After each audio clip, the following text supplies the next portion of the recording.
There it is. Okay. Amy Diamond. Okay. Oh, Nancy Chapman, Tom Livingston. Okay, here it's from now. Okay, good. There's Gil. Arnold Rodkin. I'm having trouble. I don't even, or you, unless you came in as iPad. Can I come in? I don't know. Some people come in as iPad and I don't know who they are. Try clicking on that one. That's what I just did. Oh, all right, and then can you flip it? You're still connecting. We are just still waiting for people to come in, so just stand by.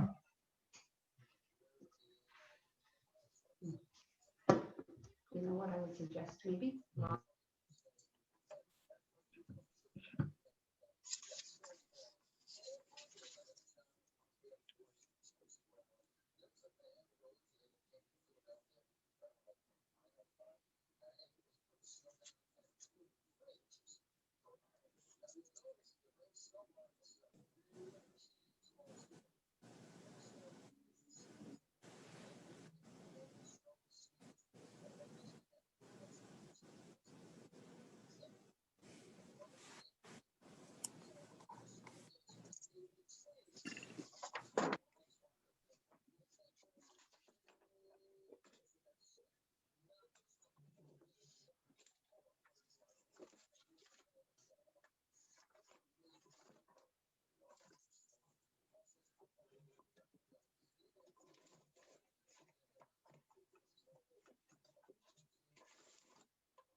Yeah. All right, well, good evening, everybody. I hope you can hear us. We're all trying to be connected here. And welcome to the December 16th 6th Taxing District meeting. Commissioners Mike Barbas, Johnny Neary on the Zoom, and District Clerk Andrea Woodworth, Treasurer Gil Kiernan, Property Manager Ed Carlson, and I haven't seen Jason O'Donnell yet, but perhaps he's not on the call. All right, so the first order of business is the approval of minutes from the November 18th meeting. Did the other commissioners have a chance to review? And if so, do you have any corrections? I reviewed them. I did not have any corrections. I don't have any corrections. Nor do All right, Can so you hear me on this? then do I have a motion to approve the minutes as submitted? So moved. Okay, thank you. All right, under new business, the first order of business, what is the vision for the 6th taxing district for the new beach director and commissioner?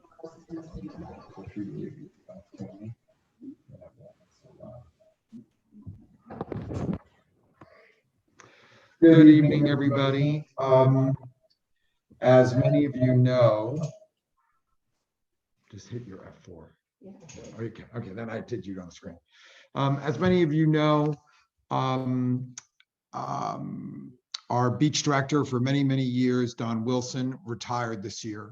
And, you know, he had been in that position for a long time, and the way Bailey Beach has been used has changed a lot over the years. And what we need at Bailey Beach has evolved a great deal. And, you know, Don did a great job, but we're now going to the next period. And we've been trying to work on a job description for him for some time now. And we couldn't really, we were kind of, you know, we needed so many different things we thought needed to be done at the beach. It was kind of hard to imagine one person doing that. So the way we decided to approach this was we looked at all the things we thought should be done at Bailey Beach. We thought the public expected to be done at Bailey Beach. And what we would like to do is to get input from the community, not tonight, but we would want to just let people know about this. And come in January, we'll have a little Zoom call, and people that are interested, people should be giving this some thought, and people who are interested can partake in this call and give their input on what they expect, you know, would like to see in a beach director. So you're kind of wondering, what am I talking about? Well, there are a couple different components of the person who's running the beach. And obviously it's a seasonal position, although we're planning and hiring in the winter time. So it's not necessarily just a summer position. There's a lot more to it than that.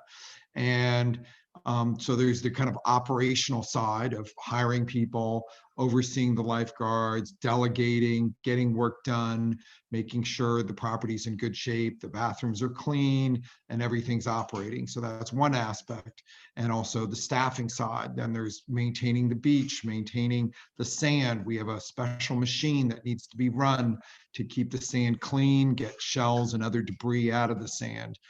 So that's another aspect. Then there's the whole landscaping, watering, and on top of all that, there are activities.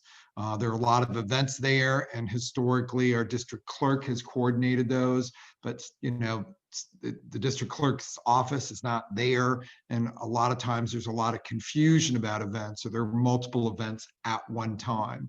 So we are realizing that, you know, we probably need to give this a little more attention, and we need to kind of restructure what is expected. I think the public expects more, and to coordinate all the events that take place down there. So these are some of the things to give some thought to, and come in January, we can talk about this further and get everyone who's interested and who uses the beach to get their input. So that's what that's all about. So just look for the notice, and we will do that in early January. Thank you.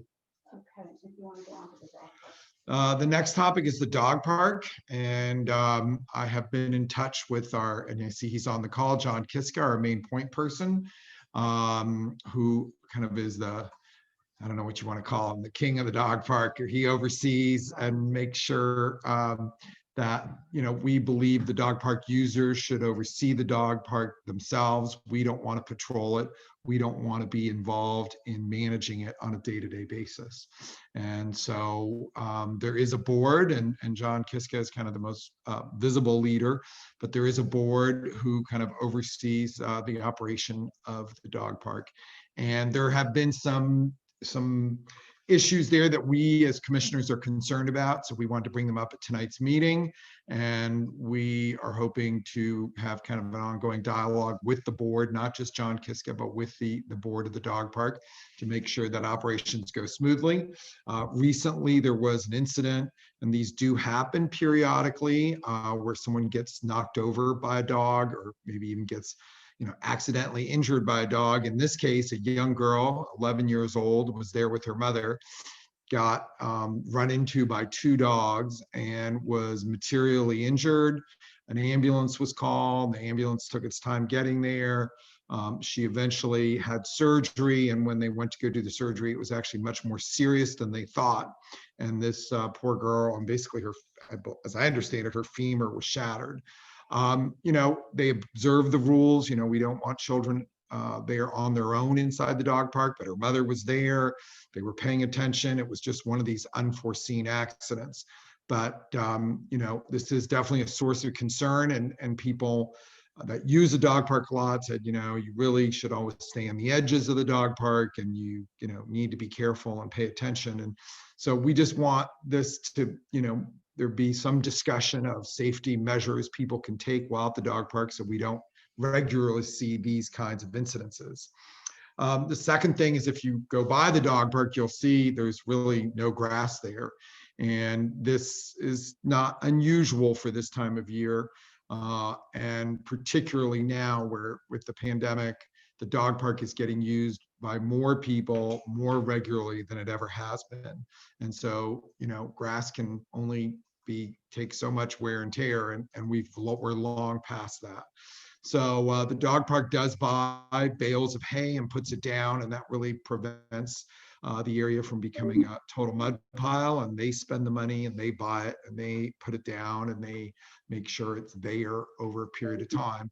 And when the field is very, very wet, we will at times close the field. Typically, our property manager and or assistant property manager make that call. We put up a sign, but we're hoping to work closely with the dog park board, because frequently when we do make these closings, while temporary, the dog park people are itching to come back and are constantly calling, asking when we're going to reopen. And we need to have a little more of a dialogue with the dog park board that, there's some kind of accepted protocols there so we don't get this constant badgering by users as to when are we reopening. So I think that those are kind of the main issues with the dog park. There were some proposals a while ago that the crest of the park, which gets the most wear and tear, that maybe that shouldn't be grass, but could be some kind of stone. And we did talk to a Rowayton resident or former Rowayton resident who works for New York City Parks, and they had some ideas, but obviously New York City dog parks are quite different from ours. But we did feel that maybe we should look at how we use the dog park, or what's the surfaces of the dog park. Maybe there would be some areas that would not be just grass, and that this would, especially areas that are tough to grow grass, would make it a little, give a little more life there, and maybe install some kind of a sprinkler system, and potentially maybe even not have the dog park closed one day a week, or on some schedule, so that there can be maintenance done at that time and give the field a little time to breathe. So it's not a discussion we have to have at tonight's commissioners meeting, but we did want to be on the record that these were concerns of ours and that we were looking into them, and we are looking forward to engaging with the dog park board to have discussions and to kind of try to come up with some solutions. Okay, so next up on the agenda is recycling and trash and Christmas tree collection. Sorry, Deanna. It's me or you? No, it's me. I don't know how to. You get that for. There. Use that for? Okay.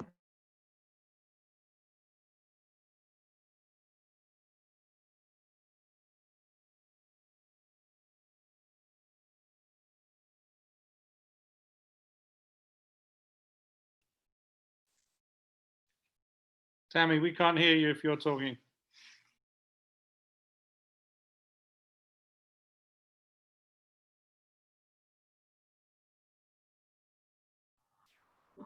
There, you're good.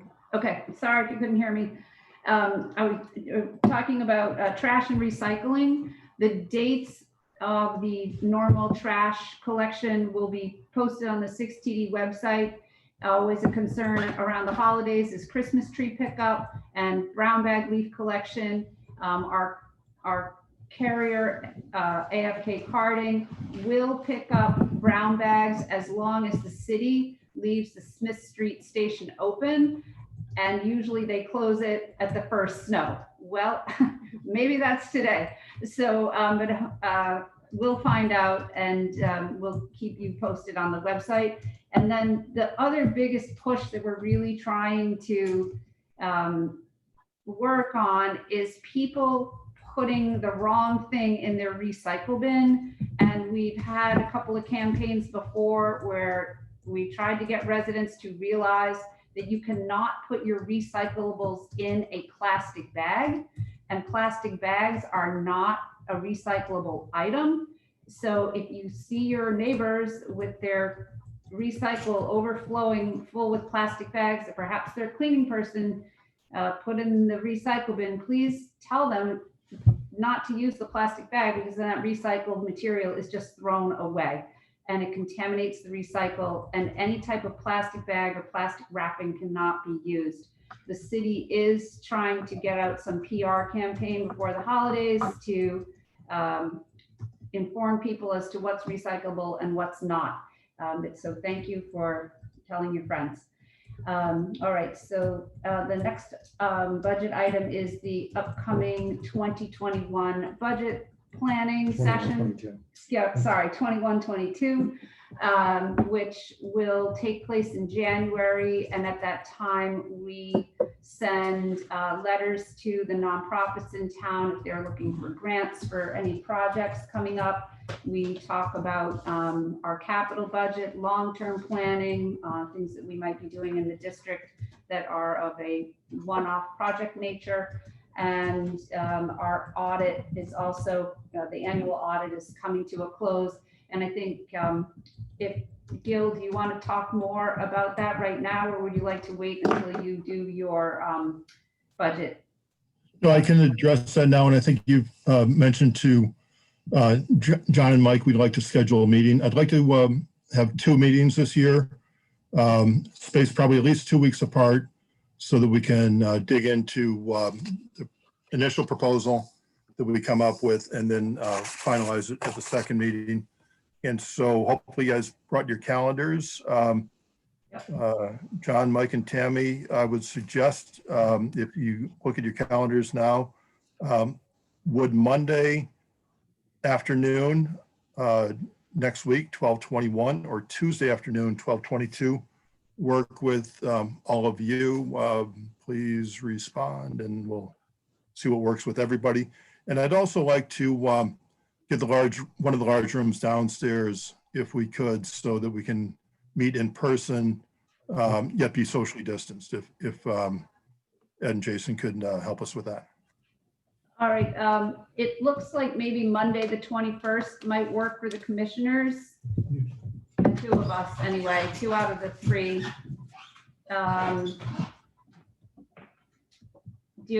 Does it have to 2 be out of 3 is okay. 3 out of 3 is better. Either date work for everybody? Well, does it have to be in December, or could we do January? No, we can do January, and I suggested for January, if that's our first meeting, we could do January 11th, 12th, or 13th in the afternoon. Work with me if you guys could check your calendars. I'm good with any of those days right now. At this point, any of those days work for me. All right. as well. And just to just for public edification, it's the Why don't we do 2021-22 fiscal calendar, which is a June calendar, not end of the year. So if anybody's curious about that. Okay, how about we do Monday, the 11th, that afternoon? Monday, January 11th at 3 o'clock? Good with all, John, Mike, Yep, that works. all good? Yes. Okay, done. And let's skip a week so we can work on that. And then You want to do the 25th? 25th works with me. Does it work with you guys? Okay, that works with the other commissioners as well. Okay. 3 So o'clock. what time is best with you guys as a habit rule? Well, 3 o'clock in the afternoon seems to work. Okay, And let's, depending on the pandemic, that'll be a Zoom meeting unless it's deemed otherwise safe. And the public is, of course, welcome to that. okay. And if we do meet in person, maybe we get one of the large rooms downstairs, depending on availability. So we will put on our calendar Monday, January 11th, 3 p.m. First meeting, second meeting, Monday, January 25th, 3 p.m. Place and time to be determined, but target is for downstairs at the community center. Okay. And what's next on the agenda, Candy or Tammy? And next up on the agenda is the insurance, which Commissioner Igneri is going to speak to. Just go back to Gil. So if Candy could please prepare the letters of the grant request letters. We'll get the list first. Yeah, she needs to get the list with the new board members of all of the nonprofits in town, and then send that out. I will have her take care of that. Thank you. Okay, thank you. Okay, so next up, insurance, Commissioner Igneri, please.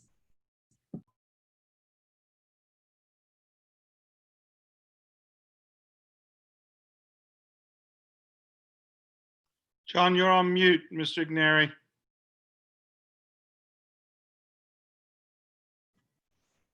Can you hear me now? Start again. Hit the replay button. We have a lot of insurance here in the district, as you might expect, and we've been dealing with a firm, HD Seeger, for 6 or 8 years now, and we've been very happy with it, and we're hoping to continue with them. However, as many insurance agencies have been doing lately, they've been acquired by a bigger agency, and some of the contacts have changed. So we're going to have to monitor that and make sure we continue to get the excellent servicing. However, down the road, we may be doing a new search. So, and that's a long process with RFPs, et cetera. So just a heads up if we suddenly see us looking for a new insurance agent. I'd also like to say, has to deal with insurance, that we, the commissioners, are very busy. Almost every day we have several emails back and forth about something going on in the district, whether it's the beach, the library, what have you. But I never knew it would be dangerous to your life. So we're inspecting a piece of property yesterday, and we found a step that was not secured, and Mike fell through it. He bounced off the step below it, and thank goodness he was not seriously hurt, and he's healing well. So I learned something new after 10 years. It's dangerous out here. Thank you.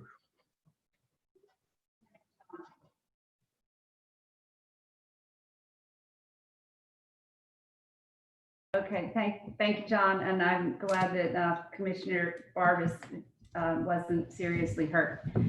That was the bad thing, and we're getting the step repaired immediately. Hopefully it was repaired today.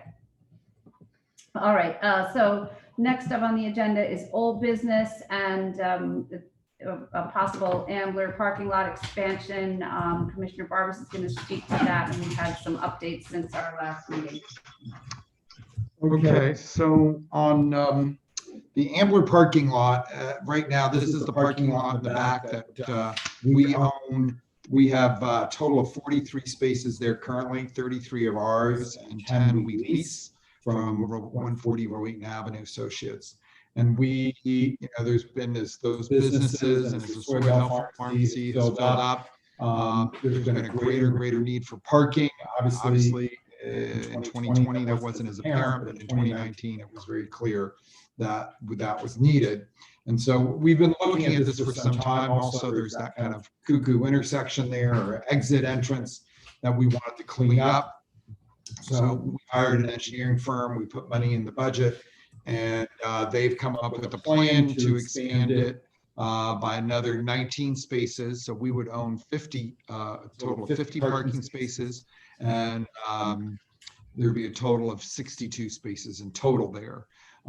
We would not enter into the wetlands that are there in the woods, but we would enter into the buffer zone. And we've been in dialogue with the city as to how we could proceed with that. And you'll be hearing more about that as we work on this project. It's not going to happen overnight. It's going to take a little while, and it will cost some money, and we'll have to try to figure out how we pay for it. Someone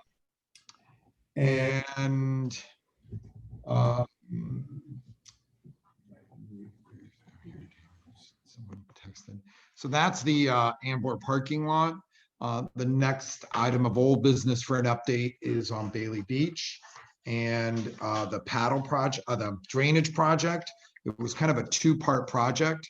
We did have another site visit by the engineers last week, and we are realizing that we were going to dredge this drainage ditch, but we realized the topography now that is such that there's really not enough pitch to move as much water as we thought we would be able to. So we're looking at alternatives now. We're trying to use some drainage we believe exists by the tennis courts. And anyway, this project is going to be it's going to take longer to resolve than we had anticipated, as the original result, the original study from the engineers is proving not quite as accurate. And that's it on Bailey Beach. Okay, thank you, Mike. Then the next issue up is Pinckney Park, and Commissioner Neary, please. Due to COVID, we had closed the park early in the year, and we found the park very enjoyable. People were wandering all over the place without the fear of vehicles. And we decided to continue that for most of the year, and it has worked well for the most part. But given the winter months, we've taken down the horse and opened it to cars again. Our purpose really was to make the park more inviting and not have people worry about the cars, number one. Number two, to reduce the compacting of the soil around the trees and the grass, and keep the park cleaner. People were driving into the park and using the garbage cans to empty out their cars and so forth. So, but we will continue, we'll try it this winter with opening it again. But we have had several projects, beautification of the park. We put up some evergreens along the property line, a fence with all seasons. We created a nice area along the water's edge under the great cedar that has since been blown down. But we are looking at that area carefully now, and we may do some new plantings in that whole corner along the water's edge. And the garden was also enhanced quite nicely this past summer, and the place is nice, but it's a work in project. It's a project in work, and we will have it completed at some point. So I don't know. Cars are allowed now. Yes. Come spring, we will probably shut it to cars again. Well, the problem is people were parking all over the lawn, anywhere they wanted to stop, and created congestion. Hey, John, if folk, I'm not sure what the setup is, but if people are asking you questions, we can't Okay. hear them. So maybe you could repeat the question. Thank you, John. All right, the next item on the agenda is the old school fence and the update on the coming vote on January 13th. Just to give a little background, we've received a lot of good feedback working with the group who's interested in putting forth some new options on the vote. Sort of a little timeline, going back to September 16th. We had a request from a group of people to change the guidelines. So on October 6th, the district sent out an email blast to roughly 4,950 emails asking for new ideas for guidelines.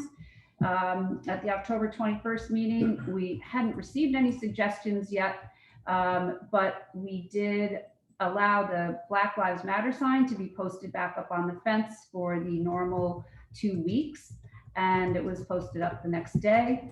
And then on October 24th, we had a Back the Blue sign posted on the fence. That was then vandalized on October 31st. And then on November 1st, all the signs were removed from the fence. And at our November 18th meeting, we did receive a proposal for new guidelines.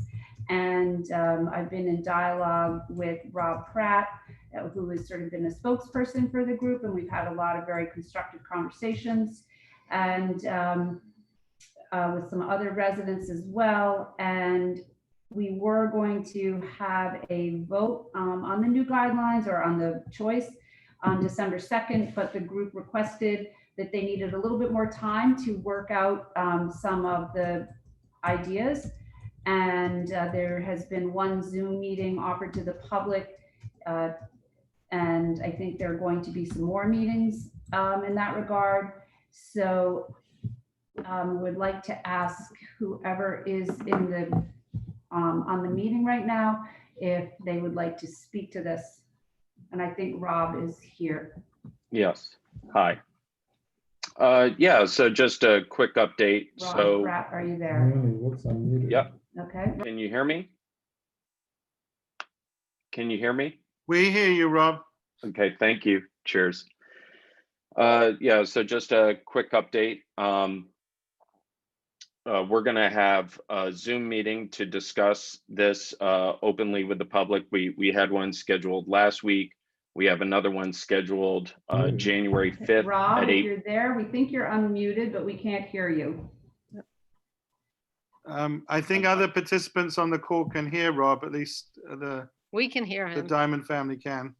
All right, well, Ask if anyone else. And it Yep, looks like Ed Carlson's nodding. he if, can hear. Rob, if you get connected, you know, Yeah, raise your Rob? hand or put in the chat room. Is anybody I'm else, here. would anybody else like to speak on the Yep. fence? Tammy, Tammy? Hear him. Tammy. Rob can be heard fine. You're unmuted, Rob. Yeah. No, he's not. yeah. Hey, Rob, Hello, this just is keep- Rob. Keep If going. anybody else out there can hear Rob, can you raise your hand? Because the commissioners they cannot can. hear him. All right. Okay. Interesting. Everyone can. All right, Rob, Technology, you sorry, gotta hold love on. it. We want to hear what you have to say. A lot of people can hear it. Everyone can hear us. That's so weird. Tammy, can you hear other people talking? Okay, can you hear me now? Rob, you want to try again? Yes, can you hear me now? Can you hear me now? Oh, yeah. Yes, now we can. Okay, Thank you. great. There is some feedback coming through, so you may want to mute on your end. Okay, so we had one Zoom call open to the public as communicated by the e-blast. We have another one coming up on January 5th. I believe we'll try and do at least one more that we will determine the schedule of very shortly.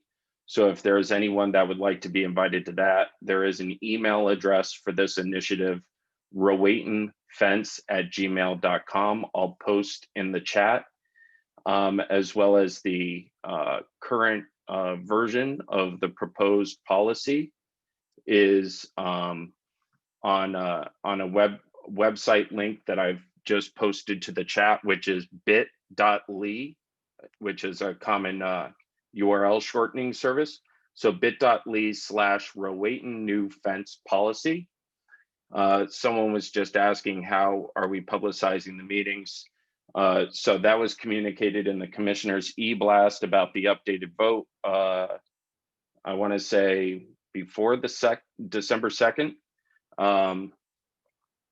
Anyway, so yeah, so we hosted that meeting. We'll host another on the 5th. We'll probably host another one before the 5th, but we just need to determine the date and time for that. But if anybody's interested in being invited to that, I encourage you to email rowaytonfence@gmail.com. That's it. I'll keep it short. I don't want to go through like the entire proposal or anything at this point. That's what those Zoom calls are for. But that's it. We will have more Zoom call meetings to go over it for anybody that's interested in a walkthrough and a discussion. Rob, commissioners, can I ask a quick question? It's Michael Diamond here. Are we talking about the same proposal? The proposal that you sent around in your email of December 2nd, that's the same proposal? Yes.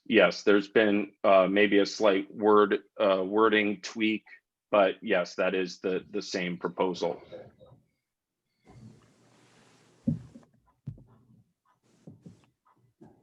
Priscilla? Can somebody unmute Priscilla Farrell? She had a question. Yep, working on it.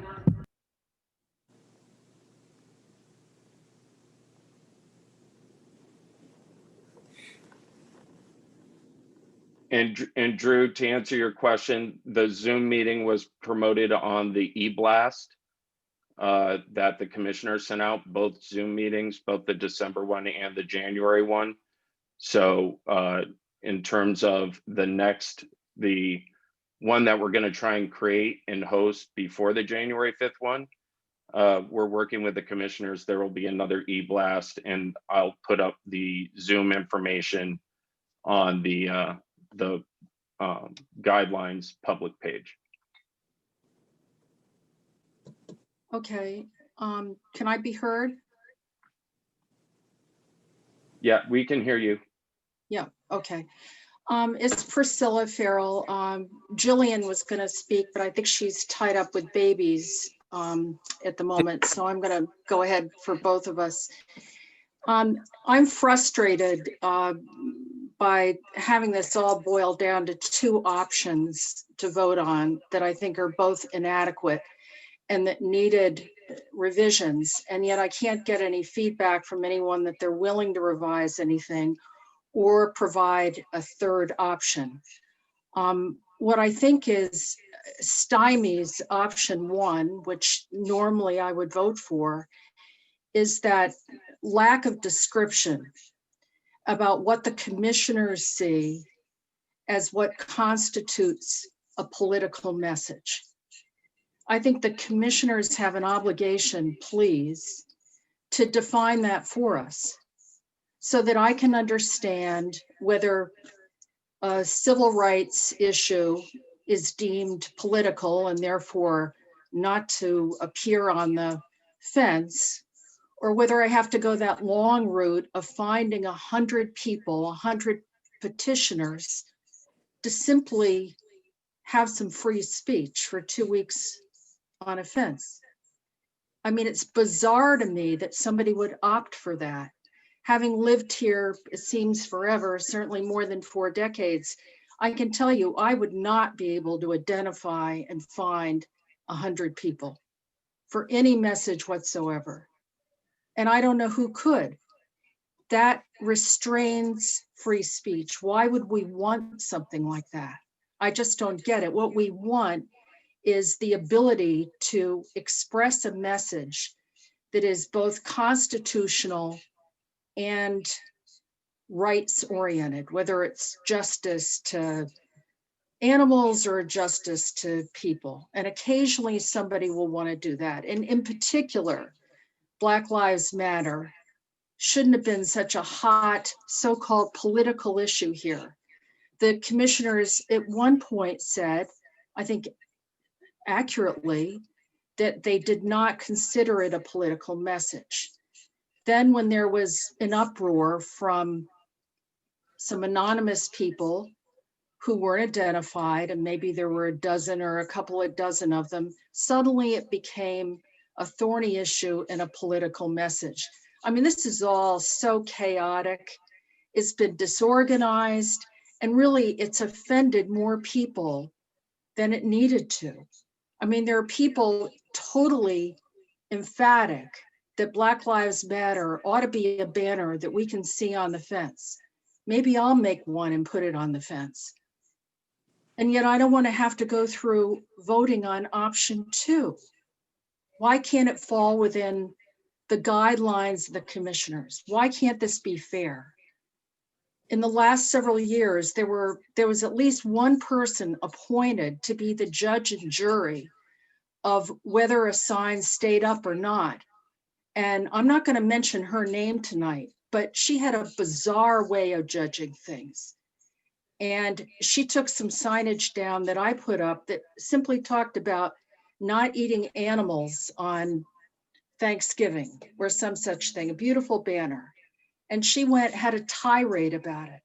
I mean, I just think this needs maturity. It needs to reflect a community that is not steeped in this angry kind of division and racism, and where it's gone is that direction. So I don't know what I'm going to vote on in January. At this point, I think both options fail us. And if the second option passed, it would be cumbersome and again, restrain right to free speech. That's all. Thank you. I have my hand up. I don't know if you can see it. Hello? I can hear you. Who said that? Was that? So I would say, Go ahead, Arnold. I'll be very short. I wanted to say something too about the fence. Pardon me. This is a very difficult issue. I can see that. I have been following along, and I guess so far I think that the commissioners have done a good job in trying to come up with a resolution. The stuff that I have read, I mean, I can understand, Patricia, your point of getting 100 people, I don't happen to agree with, but your point is well taken nevertheless. I don't know how I would vote. I just want to say, as a relative newcomer, 10 years, I think, I'm very sad when I drive by that fence every day, multiple times a day. I used to love it. You know, who's graduating, whose birthday is it? It was unique. Friends would come from out of town, thought it was really a great thing, as I do. Well, only because it's winter now, I've taken my American flag down, which is up about, my flag flies 8 months or 9 months of the year. I don't know what to make of all of the American flags that are on that fence right now. I know that a number of people are offended by it. There was apparently there's a rule that you can't have a sign up, and yet there are 20 flags or whatever. I love the flag. I have one, a big flagpole at my house, and I'm proud of it.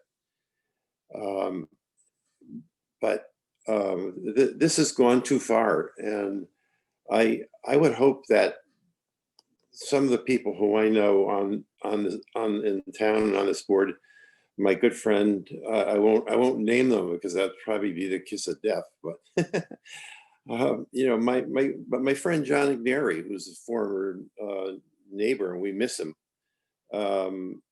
He's still in Rowayton. I mean, he's a reasonable guy, and I don't really know his view, but I can't imagine he and others who are sitting, who I know slightly some, couldn't come up with a reasonable plan and not make it a vote, not make it 100 people. But in the meantime, don't you have to do something about the 20 flags that are up there right now? It seems to me that's a violation. I'm a lawyer. I hate to, you know, I see it that way. I love the flag as I do. But I think, you know, you can't have it both ways. Either people can put things up or they can't. And sorry about my hand being there. Anyway, this is a hard job, and I think you're doing a good job. And that's really all I wanted to say. I wanted to hear what you were going to talk about tonight with regard to the fence, because I think that fence is one of the things that makes this town really great. And I think you're really risking something here, letting it go as far. And it's not your fault, commissioners. Don't misunderstand me, not at all. But you know, there are a lot of smart, intelligent people here. Can't we do something about this and get it settled? Thank you.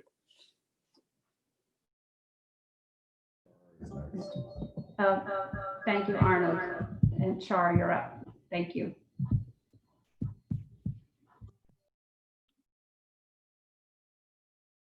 Hi, am I unmuted?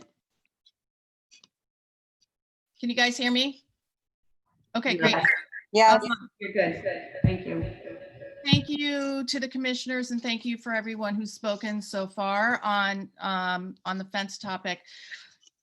I don't know if there are any other people of color on the call, but speaking for myself and others who have asked me to speak at these Zoom meetings, I have to ask the commissioners why, when in October, the idea of a vote came up in the context of a lot of people speaking in support of the Black Lives Matter in Rowayton sign being transcendent, since it's already been asked and answered in federal court and by the Office of the Special Counsel in July of 2020. And when that issue came up, the commissioner said, well, let's have a vote. Yet, despite the fact that I have continued to email the commissioners to ask that that be one of the ballot items right there, allow the sign to stand on the basis that it transcends the rules because it isn't political, that's already been asked and answered. And it is momentous of the greatest civil rights movement of our time. And I really feel that I've been ignored, but what's worse than just me being ignored personally, as a person of color living in this town for 26 years, is all of my friends and neighbors who are Black, who are afraid of speaking up on these Zoom meetings. And I think that Rowayton residents who are not understanding what this position is, and who have decided in a very white supremacist way that that will not be on the ballot, really need to take a look inward. Because you're not getting it. And to continue to be ignored for what I completely agree with Arnold, by the way, that birthday signs and the fence itself has been an icon in our town and has been wonderful, but this is wonderful. Black Lives Mattering and getting behind us as a minority part of the community that's very small is a wonderful, positive, joyous thing. And when Jane Seymour and her friends put the sign up initially and raised all that money, you know, the outpouring of love and support was probably one of the best things that's ever happened to the fence. Just like Mikey Strong, or just like Brendan and the rest of the community rallying around the Lighthouse Fund. And let's talk about that sign for a minute. The Lighthouse Fund sign was up for 3 years. So I don't think we should be basing this vote. We shouldn't even be having the vote in a pandemic, first of all. I think it's irresponsible to ask people to come out in public at a surge of a pandemic at what will probably be the height of its danger. And I know that there's a virtual option, but I still think it's wrong to put an in-person vote. I don't think the governor would approve of that. Nor should anybody be encouraging people to go out during the height of this absolute disaster. It's just not safe. So that's the first thing. But what's also egregious in my mind is that the original petition of the 70 or so residents, 70 residents, 130 or so total people on the petition, what they were petitioning was what I had just said and what I've been sending to the commissioners. And yet you refusing to put that on the ballot, how is that democratic? And I really want to ask that question directly to Tammy, because I had an email conversation with you in the beginning of December and you shot it down. How is that being democratic? Why aren't the Black people in this town, the handful of us, allowed to have an item on the ballot? Because I can promise you, if you don't do it, this issue isn't just going to go away. Black people aren't just going to disappear and not speak up. There are going to continue to be protests. There's going to continue to be division. There's going to continue to be a very closed door, let's lock the gates on minorities in Rowayton conversation happening because you've ignored us. So I really want to hear answers tonight from the commissioners, and specifically from Tammy, since you were the last person that I wrote to and you shut me down. Can I get a response? Hi, Char. Hi. I don't believe I shut you down. I thought we were having some dialogue through email meetings, email messages. And this is really about the policy on the fence.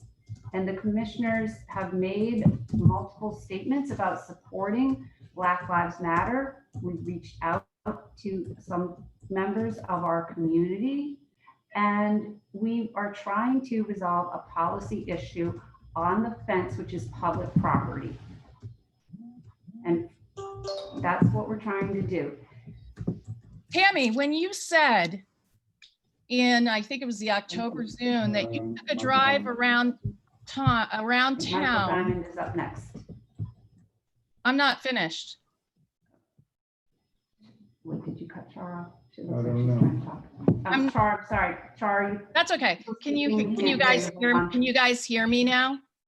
Yeah, go ahead. Okay, great. Thank you. Thank you, Tammy, for your response. If you could mute now, because otherwise we'll be stepping on each other, and then I'll mute myself when I'm finished responding to you. In the October Zoom, when you said that you drove around town and you did not feel that there were that many signs for Black Lives Matter, and let's wait until perhaps the election is over, and then it came to let's have a vote. That's not being democratic. If you're not going to allow what 70 people signed a petition for and what scores and scores of people have lobbied for since June on all of these Zoom meetings, especially at the September meeting, if you're just going to ignore that part of the town, then that is not democratic, and that is a problem. And it is a policy issue. I understand that, but this is what I'm saying the policy is. And I sent you a ballot, it phrased as a ballot worthy item, and you're not including it. And that's wrong.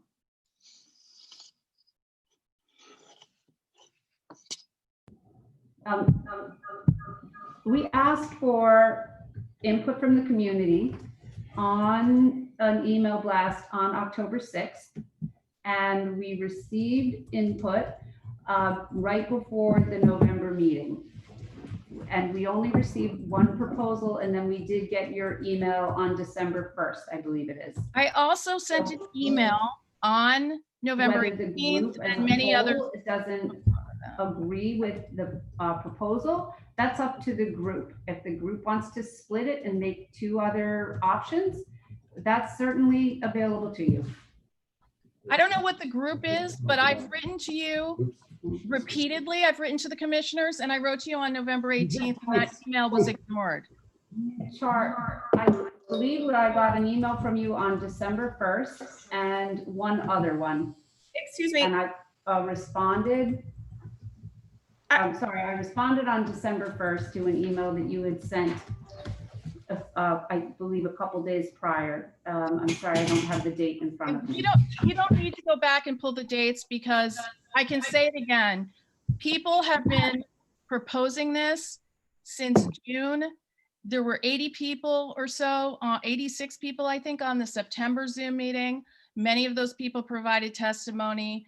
I did email the commissioners on November 18th. It was late, but it was before the meeting. I didn't get a response to that email. And I guess you're just still not listening. That's the feedback.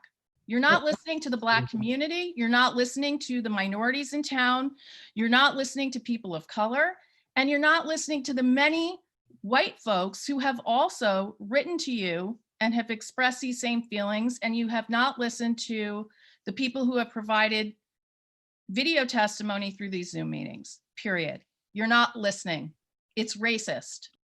Wow. Wow. I think that's a little unfair. You can think it's unfair, but you don't have to wait. You don't get to wake up Black like I do tomorrow. I'm sorry. You can't speak for me. I'm not speaking for you. However, I think personally attacking somebody is really not a proper way to be conducting themselves at the moment. If you guys sound like you have an issue, can you take it offline? I'm talking to the entire. I have sent emails. Okay, you got to take control of this meeting. Thank you, Char. Michael Diamond. Up next is Michael Diamond.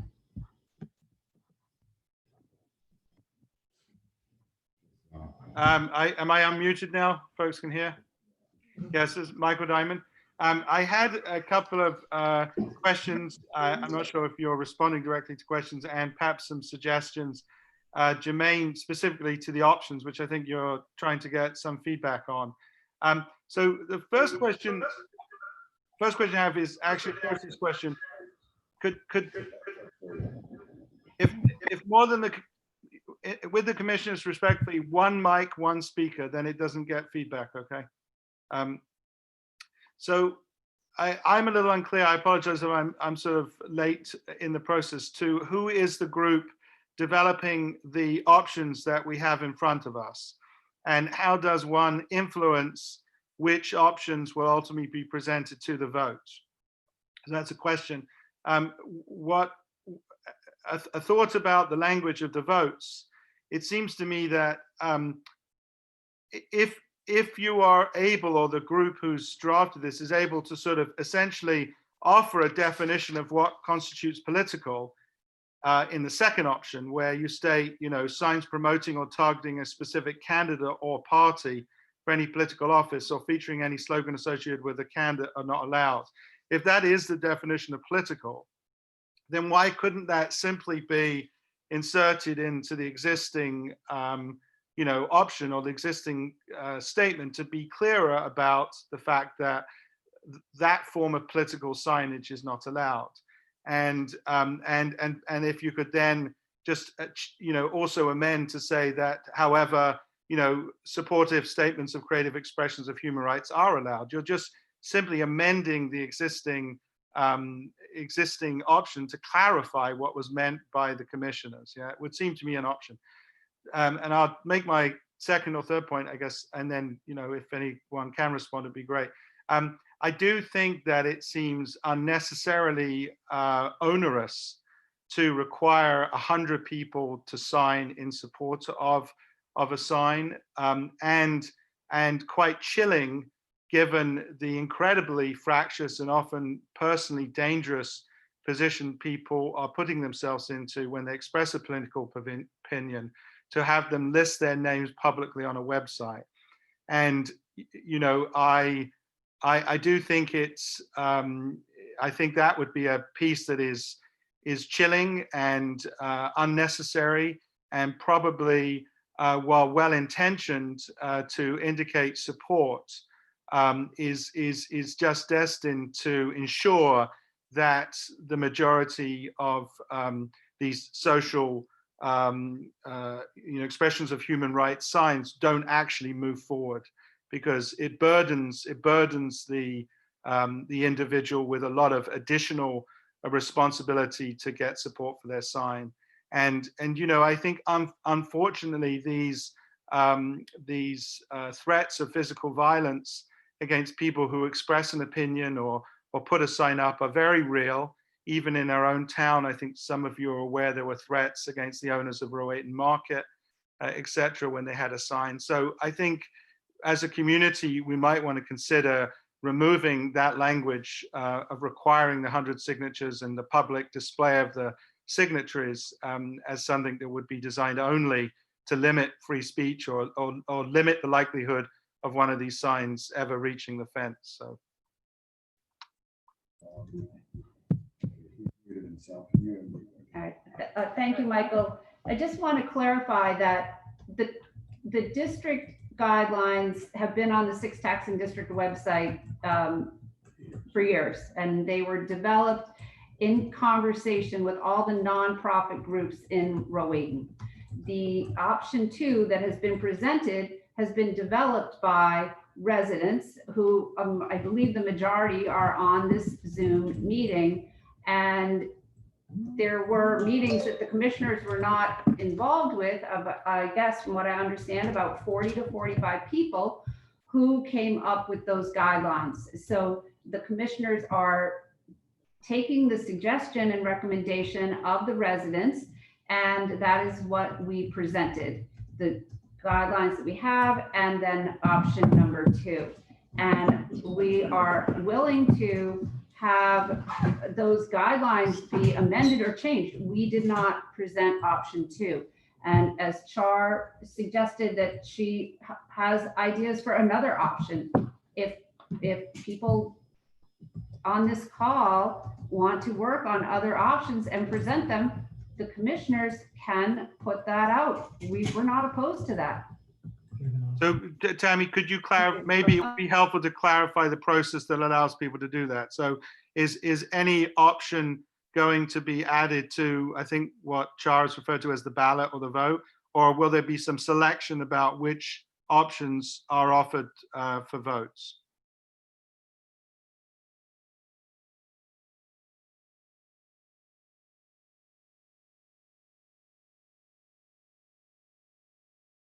Tammy, if you're responding, I can't hear you. Jillian is up next. Hi, everyone. If Michael's not done speaking, I'm happy to wait. But one of the points that I wanted to make was that if we're framing this all around policy on the fence, the commercial signs that were up all summer, weren't enforced. If we're going to define how the fence is to be used, and we're not going to define political, but commercial is easy to define, it seems to me that the Black Lives Matter sign was the only sign with the imposition of time limits and, subject to the rules as stated in the policy currently. That was just a point that I wanted to make, but I also wanted to echo Shar, Priscilla, and Michael's latest points, because I think this is a very problematic vote.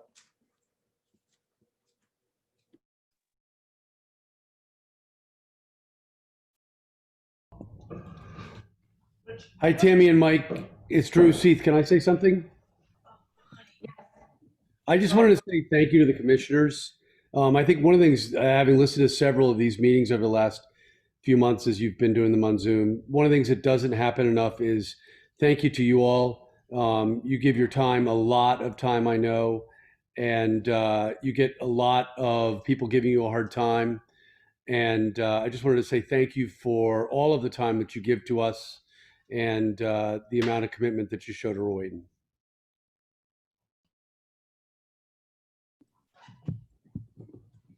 Thank you, Drew. Is there anybody else that would like to speak? All right, so if not, if the people on the Zoom meeting want to reconvene and give us other suggestions for the vote, we will happily receive that by email, and we will send the options to the community by our regular email blast within the next few days. Allow more than two choices, and I think that's the question.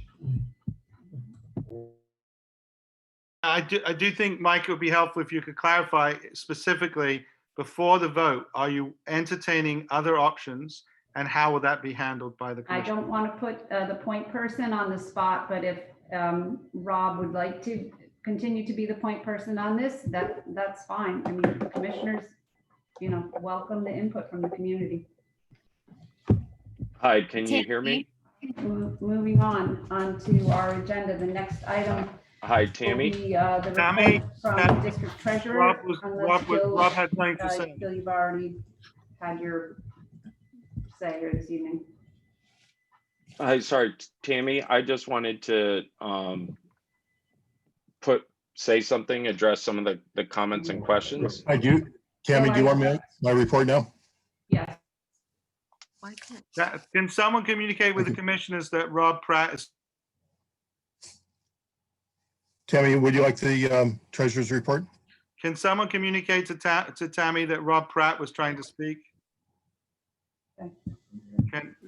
I know someone must be able to hear this. Yep.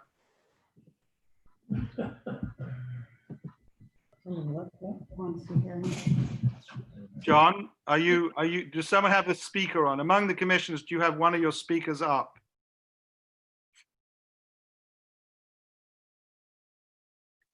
Okay, hi, they're unmuting me.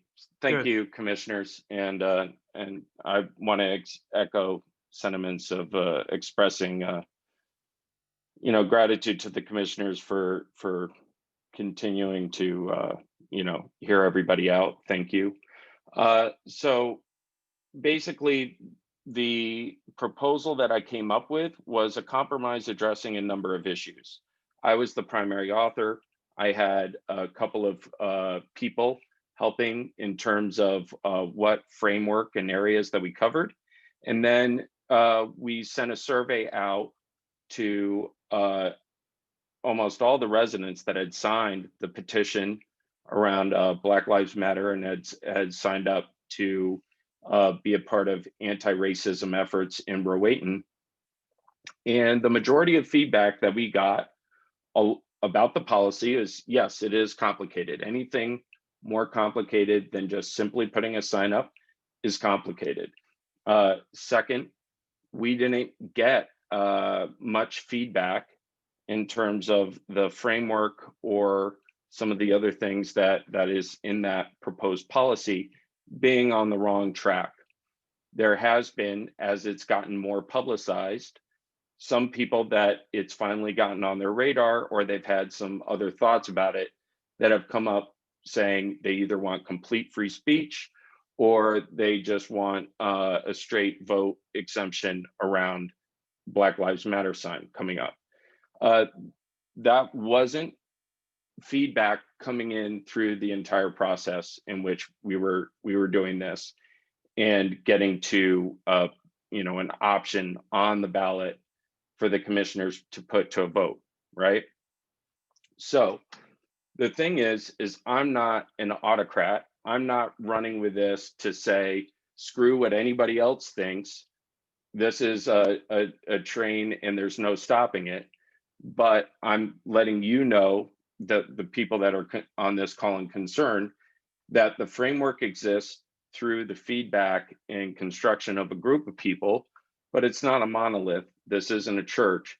And I welcome anybody that wants to collaborate on this to email rowaytonfence@gmail.com and we can, connect and work things out. I think if anybody is concerned about having the fence, policy enable people to put up things that they care about in terms of humanitarian causes, that we don't split the vote, so to speak, with too many options, right? So anybody that wants to collaborate, I'm happy to collaborate. If there's so many people that feels this is the completely wrong thing, speak up. I've always been open to collaborating with people. And so anyway, rowaytonfence@gmail.com. We'll take it offline and not waste more people's time here. And we'll continue to talk and work it out. And that's really all I have to say. May I speak? Can you hear me? Yes, thank you, Rob. Go ahead. I just want to say, Rob is not a commissioner. So as a resident here, I want to be able to talk with the commissioners about the vote that they're conducting. I don't want to have Rob be the person who decides what one of the two options are. This is a vote that's being conducted by the commissioners. The commissioners need to be the ones who are presenting fair options that represent how everyone's feeling in the town, not what Rob feels should be put on a petition. It's not fair. He's not a commissioner.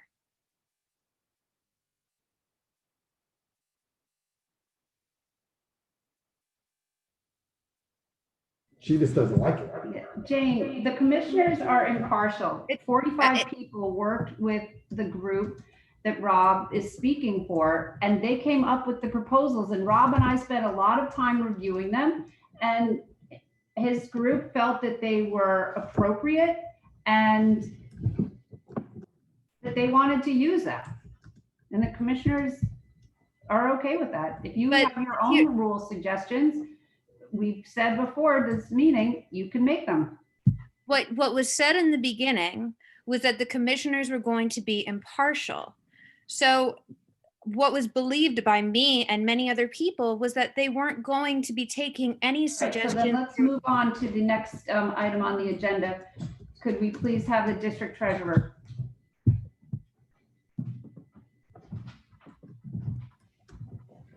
It is awesome. Right, Hey guys, thank you. Mike, John, Tammy, I sent all of you a list of handouts to what's traditionally handouts to commissioners, but reports to the commissioners today. And you all received a report of bills paid for November 2020. And because of COVID and the upcoming audit that is under completion, if you wouldn't mind, actually, Mike, this pertains to you, just reply if you, in fact, have had a chance to review the bills, and just reply that you've had a chance to review the bills for the files. That'd be appreciated. The other thing is the budget versus actual as of November 30th, 2020 for fiscal year 2021. The one area I'd like to point out that is problematic, or is certainly should be reviewed, is the railroad. In that we have obviously, if anybody, well, everybody knows, the parking is down drastically, and Tammy and I have talked about this as well as Ed. The annual permits are relatively stable just because there was such a high demand in the past, but the daily permits are down significantly. We'll go over the specific numbers in our meetings in January. But Tammy has addressed this, and we're looking for other revenue sources, and we're addressing some of the expense items. One of the expense items we've addressed are asking the property managers to be particularly mindful of the hours spent that are billed to the 6th taxing district, because The railroad is a standalone entity, if you will, supported by the partners and not the 6 taxing districts. So we have to be mindful of that. And Tammy is exploring with Ed the possibility of potentially even leasing some off-season boats as Westport does, spaces for boats. So just things to keep in mind, the commissioners, for our meeting in January. And of course, we welcome any other suggestions from people. But we're doing what we can to make sure that the expenses are to the minimum, because the daily parking literally is in the single digits for the week, not just days. I mean, for the week it can be in single digits versus a 40, 50, 70 daily average at $7 a pop in the past. So anyway, that's one thing I wanted to point out is the railroad issue. But other than that, just going through the and the commissioners do have this, and Andrea will memorialize this for the minutes. The commissioners have the budget versus actual report. Other than that, the things are pretty much in line with seasonality, as you would expect, with the revenues and expenses, with the exception, it's in the books pretty much, but the beach permits and entry fees were down 42,000. We have a deficit of $42,000 and change from last year, again, because we did not allow for people to come in and pay the daily fee, essentially. So the annual permits were pretty much in line with our historical averages, but the daily fees, they tend to add up, $20 here and there. And then of course, for concerts and 4th of July, we charge more. But anyway, there's a little hole in that. Not it doesn't blow the town budget, but it is an area of concern. And God willing, the 2021-22 will see an improvement, and we can relax the rules on daily visitors paying. And the other area of a slight shortfall is the rental income. We've been able to have some minimal revenue income for room rentals and the sort, but certainly no weddings and comedy nights and things like that have been sources of revenues over the years.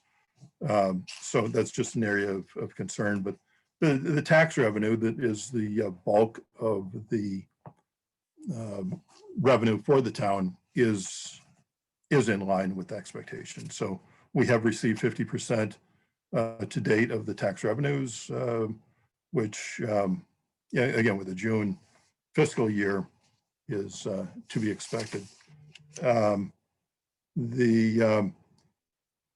The final item, or one of the final items to discuss for discussion, is the capital funds project balances report as of November 30th, 2020, which we'll address in our meetings in January with the commissioners. 4 items such as the Ambler lot, where we tend to put aside certain monies to be able to afford capital projects. So Ambler lot, Bailey Beach, Community Center, Fire Department, Pinckney Park, and Art Center are the highlights that for the public to know that we will be addressing in the meetings in January for the 2021-22 budget. So other events, we're wrapping up our work with the auditors on the annual audit for 2019-2020. And that pretty much concludes the treasurer's report. Thank you. Any questions from the commissioners? No, thank you, Gil. I don't have any at this time. And I believe the commissioners did respond on the bills in question earlier today by email. Correct. Thank you for the report. The Thank you. next up, please, is Fire Marshal and Property Manager. Ed, thank you. Thank you, Tammy. I will be brief. I have submitted the fire marshal budget for 21-22 to Candy. She has that.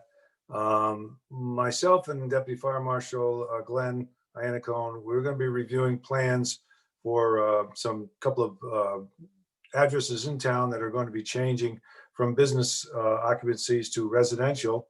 111 Rowayton Avenue, currently a business office, is going to be coming down, and there will be 5 condo units going up. Also 143 Rowayton Avenue, which is also a business office building, will be also coming down, and residential condominiums will be built there. That's basically it on the fire marshal report. Property manager report. The string orchestra has been the only group that's been meeting on Wednesday evenings, and they have finished for the season. Andrea, Jane will be contacting you to set up a new schedule. Regarding the ship model plastic case, we did select a company to build a case for us. They had the best estimate, and Wendell has informed me that Grace Starter, power of attorney, who's overseeing her expenses, will most likely cover the cost of that case. So that is good news. There is some repairs that have to be done on the ship, and I think George Middleton is going to take care of that. The sander has been repaired. It's on the truck. I think Jason's probably out there now getting ready to do some plowing. And we've also contacted the RCA committee chairs to go into the ice house and clean out what's in there. It's getting to be quite crowded, and some things that aren't being used are going to be coming out. Bailey Beach, all of the kayaks and the stand-up boards have been removed from the racks. I believe they're all done by the owners. Ty Haynes has graciously saved some of the cedar that the Pinckney Park gazebo deck is being replaced. He saved some of that cedar so we could repair chairs. And the gate at the beach, particularly the left side gate, has been not damaged, but it's been hit a couple of times and been knocked out of alignment. But we've been able to realign it, so it's not any real problem. Pinckney Park, Gardner Gray is in the process of replacing the wood deck on the gazebo and with a composite material. After he removed the decking, he did find some other structural damage from rot. So he's replacing those pieces with the pressure treated material. And the storage space in the barn is getting tight. And we've asked groups and individuals that have items stored there to be contacted so we can have them clean it out. And Tammy, also, I know you commented about the Art Center stair that Mike came in contact with, and I did contact Gardner, and he was going to look at it yesterday. It's pretty much a minor repair, but hopefully it did get taken care of today. And that's all I have.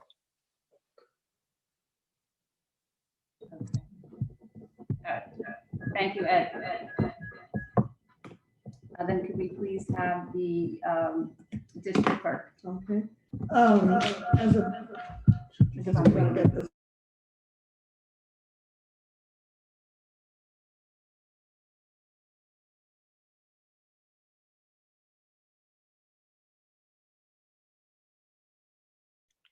We can't hear you if the district clerk is speaking, we can't hear.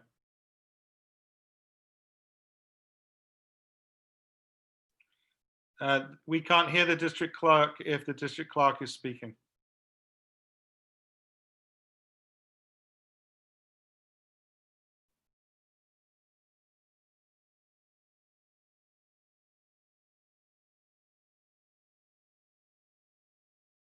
Mike, Tammy, others, we can't hear if anyone is speaking.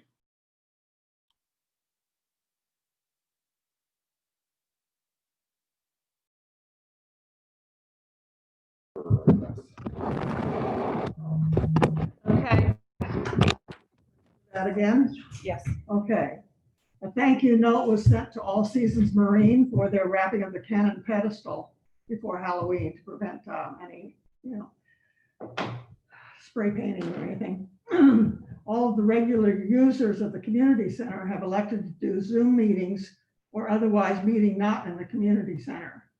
Most have said that that will be until the end of the year, but I expect the trend to continue since this fall winter surge for COVID happened. And I've received 2 inquiries from different parties inquiring about having parts or all of wedding rehearsal, ceremonies, receptions, either at the community center or Pinckney Park around September. Both of them want, I think, 2021. Hopefully we'll be able to accommodate them if they still want to do that. That's all I have. Very slow right now. Okay. Thank you. District business, how do I have a motion to adjourn the meeting? So moved. Thank you. All right, stay safe, everybody. Good night. Good night.